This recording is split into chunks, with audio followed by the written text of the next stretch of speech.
La noche en el supermercado. A veces, lo más aterrador no son los fantasmas, sino los vivos que te observan desde el final de un pasillo vacío, sabiendo perfectamente que estás sola. Las cosas solían calmarse en el supermercado pasada la medianoche, y a mí me gustaba esa tranquilidad. Pero justo después de las 12, noté a un hombre que llamó mi atención. Tenía el cabello rizado y llevaba una mochila negra, abultada con algo, tal vez ropa. No lo sé. Aunque ya había visto a muchos clientes extraños, había algo en ese hombre que me puso nerviosa desde el principio. Yo estaba en el pasillo de los cereales reponiendo productos. Él pasó caminando lentamente por el principio del pasillo. Luego regresó, fingiendo mirar artículos en los estantes, pero no dejaba de observarme. Cuando crucé su mirada, desvió los ojos rápidamente y comenzó a jugar con unas bolsas de granola. Un rato después, se me acercó y me preguntó dónde estaba la sección del pan. Le indiqué con el dedo y se fue cojeando, arrastrando los pies. Su forma de caminar me pareció extraña, pero desapareció enseguida. Luego empezó a aparecer una y otra vez. Pasaba cerca de mí sin razón aparente, sin comprar nada. Ni pan, ni cereal, nada. Ahí fue cuando realmente empecé a sentir miedo. Me fui al pasillo de botanas, lejos de donde lo había visto. Mientras acomodaba productos allí, volví a sentirlo. Alguien me observaba. Me giré y lo vi al final del pasillo, quieto. Esta vez se acercó y comenzó a hacerme preguntas personales. Si vivía sola, si tenía esposo, si me sentía sola trabajando de noche. Le respondí con evasivas. Me pidió mi número. Le dije que tenía novio, pero insistió en que igual podríamos ser amigos. Para quitármelo de encima, le di un número falso. Él sonrió, como si eso significara algo.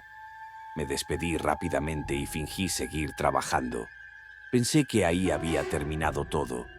Pero más tarde, Paula, mi compañera, me habló por el radio. Oye, ¿estás en el pasillo de botanas? Hay un tipo en bebidas que pregunta por ti. Se ve raro. Se me revolvió el estómago. Le pedí que le dijera que ya me había ido o que estaba ocupada en el almacén. Quería evitar otro encuentro a toda costa. Decidí esconderme en la sala de empleados, un espacio simple con una mesa, sillas y unos casilleros.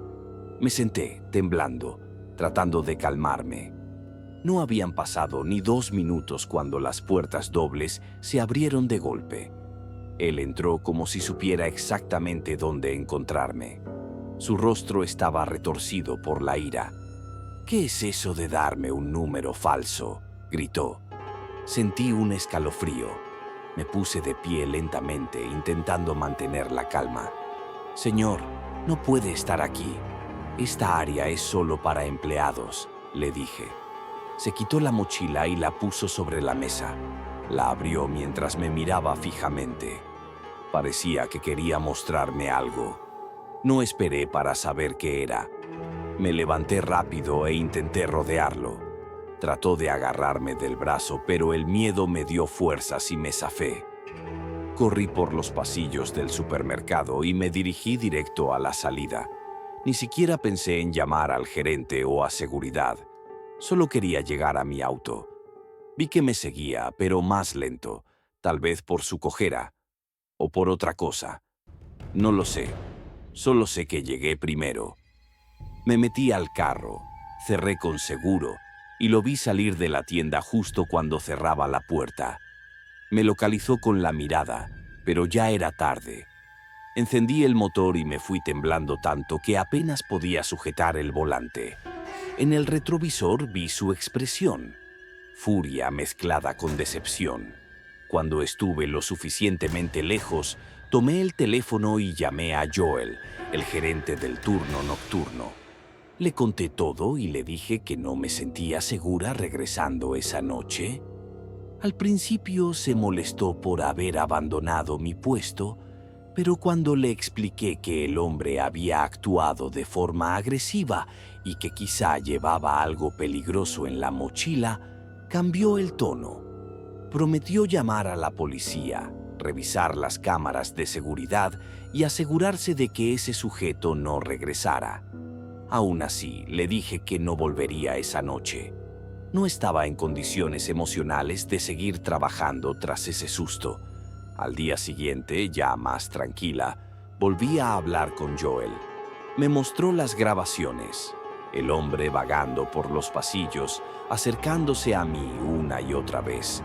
Luego entrando a la sala de empleados, y yo corriendo hacia la salida. Joel dijo que enviaría todo a la policía, ya que el comportamiento del sujeto era claramente amenazante. Nunca volví a saber de él. Seguí trabajando ahí un tiempo y conocí a muchos clientes raros durante la noche, pero nada como esa ocasión. Todavía me pregunto qué había en esa mochila y qué habría pasado si lograba retenerme en esa sala. Quizá no era nada, pero su mirada, la forma en que me observó, todavía me provoca escalofríos. No mucho después, la tienda cambió su horario de servicio. Tal vez por otras razones, pero no puedo evitar pensar que lo ocurrido tuvo algo que ver. Hoy tengo otro trabajo con horarios normales, pero cada vez que entro a un supermercado de noche, el recuerdo regresa. Esa persecución, esos ojos furiosos y la mochila abriéndose frente a mí. Imágenes que quedaron grabadas para siempre. La otra mamá. No todas las madres vienen del cielo. Algunas regresan del abismo, buscando a la hija que la muerte les quitó, aunque no sea suya. Esta historia no me ocurrió a mí directamente. Le pasó a mi abuela, doña Inés, cuando era muy joven. Siempre ha sido una mujer fuerte, pero lo que vivió hace muchos años le dejó una huella profunda. Ocurrió en una vieja vecindad del centro de la Ciudad de México, en una calle angosta de la Merced, cerca de las antiguas vías del tren. Tras separarse de mi abuelo, se quedó con poco dinero y se mudó a un cuarto económico en ese edificio, acompañada de su hija de 4 años, Luisa, mi tía. El cuarto era diminuto, con ventanas que no abrían bien y un fuerte olor a humedad. Pero al menos la dueña no cobraba mucho. 2 inquilinas más vivían en la planta baja, todas mujeres de edad similar a la de mi abuela. Era un lugar común, un pasillo estrecho, un lavadero comunitario y una cocina compartida. Mi abuela trabajaba como costurera en una fábrica durante el día y dejaba a Luisa con su hermana menor que vivía cerca. Al principio todo fue tranquilo, pero luego de 2 o 3 semanas empezaron a pasar cosas extrañas. Luisa hablaba de alguien con quien jugaba, alguien que mi abuela no podía ver. Al inicio pensó que era una amiga imaginaria, algo común en niñas solitarias o que pasan mucho tiempo lejos de su madre, pero las historias de Luisa eran cada vez más detalladas. Cada día hablaba más sobre esa persona invisible. Una tarde, al volver de casa de su tía, dijo que quería regresar corriendo para hablar con la nueva mamá. Mi abuela le preguntó de quién hablaba.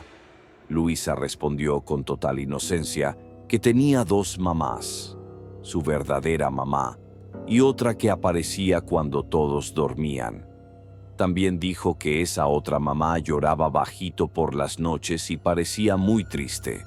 Mi abuela aún pensaba que era un juego, hasta que una tarde, mientras cosía en casa, escuchó a Luisa susurrando en una esquina del cuarto.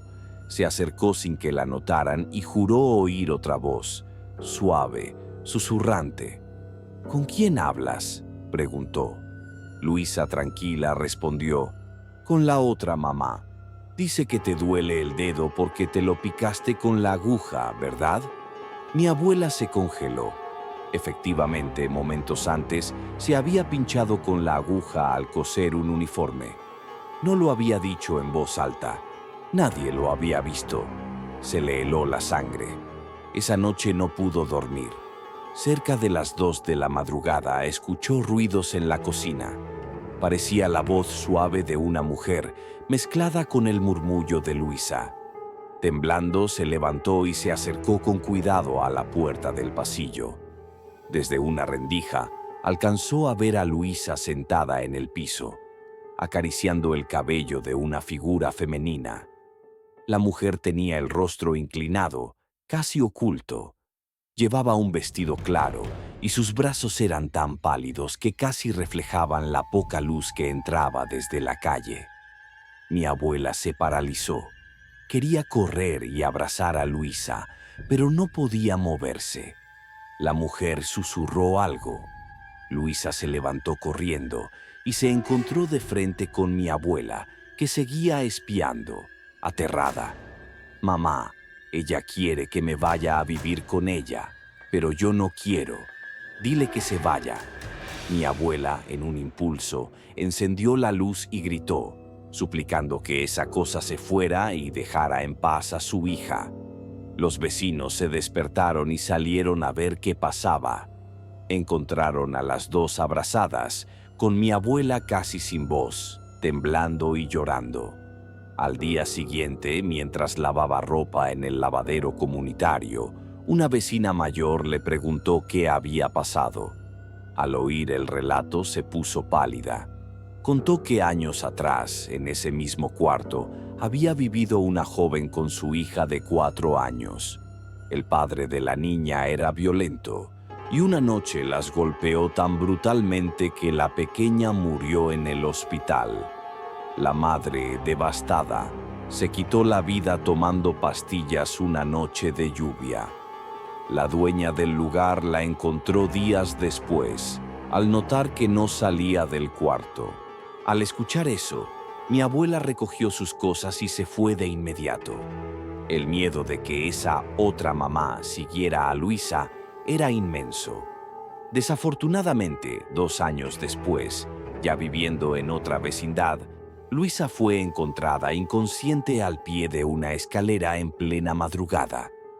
Nadie supo explicar cómo salió de su cuarto.